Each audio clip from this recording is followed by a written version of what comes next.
তুফানগঞ্জে তৃণমূল নেতার বাড়িতে এবারে আয়কর হানা। তুফানগঞ্জে তৃণমূলের শিক্ষা সেলের নেতার বাড়িতে এবারে আয়কর হানা। তৃণমূল শিক্ষা সেলের নেতা জয়দেব আর্য প্রায় ১৯ ঘন্টা তল্লাশি আয়কর দফতরের আধিকারিকদের।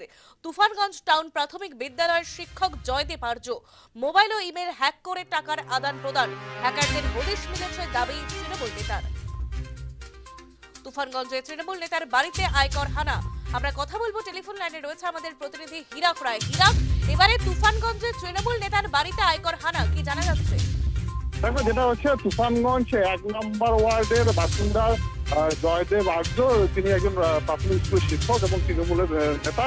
তার বাড়িতেই কিন্তু গতকাল দুপুর ২টোর সময় কিন্তু ইনকাম ট্যাক্সের আধিকারিকরা তারা হানা দেয় এবং কালকের থেকে শুরু করে আজকে সকাল প্রায় ৯:৩০ পর্যন্ত কিন্তু সেখানে আয়করের যারা আধিকারিক রয়েছে তারা কিন্তু সেই বাড়িতেই ছিল এবং দীর্ঘ এই জিজ্ঞাসাবাদ এবং দীর্ঘক্ষণ পর কিন্তু অবশেষে তারা বেরিয়ে যায়। তবে যেটা জানা যাচ্ছে যে এই যে শিক্ষক নেতা রয়েছে সেই জয়দেব আর্য, সেই তার মোবাইল এবং তার ইমেল হ্যাক হয়েছে এবং সেই জায়গা থেকে কিন্তু বহু টাকা লেনদেন হয়েছে।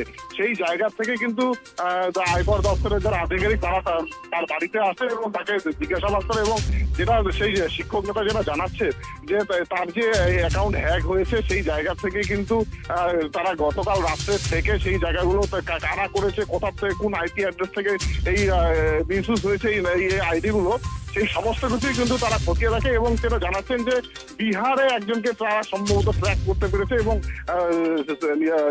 তদন্তের খাতিরে বর্তমানে সেটা বলতে চায়নি। তবে এই যে শিক্ষক নেতা, সেই শিক্ষক নেতা বাড়িতে কিন্তু সেই প্রায় ১৯ ঘন্টা ধরে কিন্তু সেই যারা ইনকাম ট্যাক্সের আধিকারিক তারা কিন্তু ছিল এবং তারা কিন্তু দীর্ঘক্ষণ জিজ্ঞাসাবাদ করার পরে কিন্তু তারা বেরিয়ে যায়। একেবারে ধন্যবাদ হীরক। আমরা কথা বলছিলাম আমাদের প্রতিনিধি হীরক রায়ের সঙ্গে।